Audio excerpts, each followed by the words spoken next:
श्री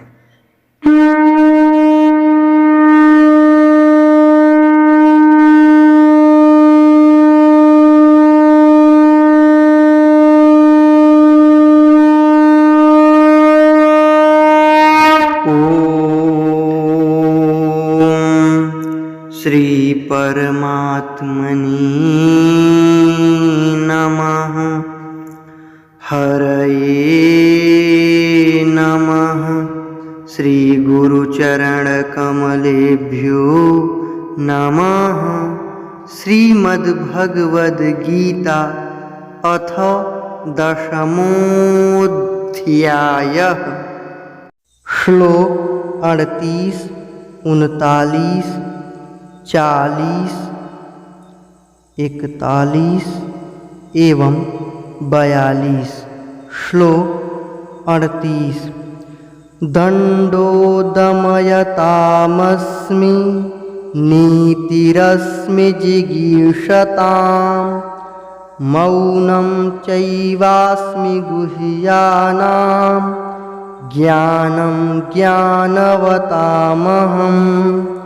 दंडो दमयतामस्मि नीतिरस्मि जिगीषताम् मौनं चैवास्मि गुह्यानां ज्ञानं ज्ञानवतामहम्। श्लोक 39। यच्चापि सर्वभूतानां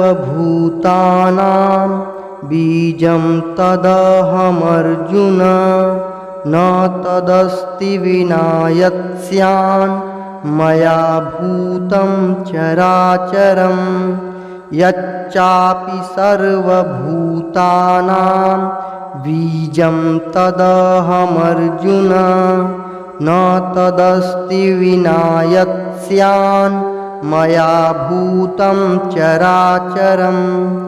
श्लोक 40। नान्तोऽस्ति मम दिव्यानां विभूतीनां परन्तप एष तुद्देशतः प्रोक्तो विभूतेर्विस्तरो मया। नान्तोऽस्ति मम दिव्यानां विभूतीनां परन्तप एष तुद्देशतः प्रोक्तो विभूतेर्विस्तरो मया। श्लोक 41। यद्यद्विभूतिमत्सत्त्वं श्रीमदूर्जितमेव वा तत्तदेवावगच्छत्वं मम तेजोंशसम्भवम्। यद्यद्विभूतिमत्सत्त्वं श्रीमदूर्जितमेव वा तत्तदेवावगच्छत्वं मम तेजोंशसम्भवम्। श्लोक 42। अथवा बहुनैतेन किं ज्ञातेन तवार्जुन विष्टभ्याहमिदं कृत्स्न मे कांशेन स्थितो जगत्। अथवा बहुनैतेन किं ज्ञातेन तवार्जुन विष्टभ्याहमिदं कृत्स्न मे कांशेन स्थितो जगत्।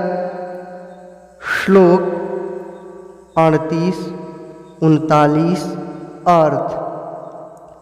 मैं दमन करने वालों का दंड अर्थात दमन करने की शक्ति हूँ, जीतने की इच्छा वालों की नीति हूँ, गुप्त रखने योग्य भावों का रक्षक मौन हूँ और ज्ञानवानों का तत्व ज्ञान मैं ही हूँ। और हे अर्जुन, जो सब भूतों की उत्पत्ति का कारण है वह भी मैं ही हूँ, क्योंकि ऐसा चर और अचर कोई भी भूत नहीं है जो मुझसे रहित हो।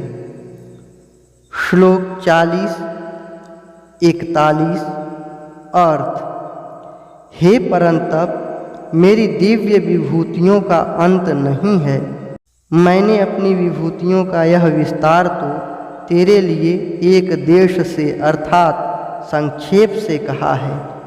जो भी विभूति युक्त अर्थात ऐश्वर्य युक्त, कांति युक्त और शक्ति युक्त वस्तु है, उसको तू मेरे तेज के अंश की ही अभिव्यक्ति जान। श्लोक 42 अर्थ। अथवा हे अर्जुन, इस बहुत जानने से तेरा क्या प्रयोजन है? मैं इस संपूर्ण जगत को अपनी योग शक्ति के एक अंश मात्र से धारण करके स्थित हूँ। ओम तत्सदिति श्रीमद्भगवद्गीता सूपनिषत्सु ब्रह्म विद्यायां योगशास्त्रे श्रीकृष्णार्जुन संवादे विभूति योगो नाम 10मोऽध्यायः।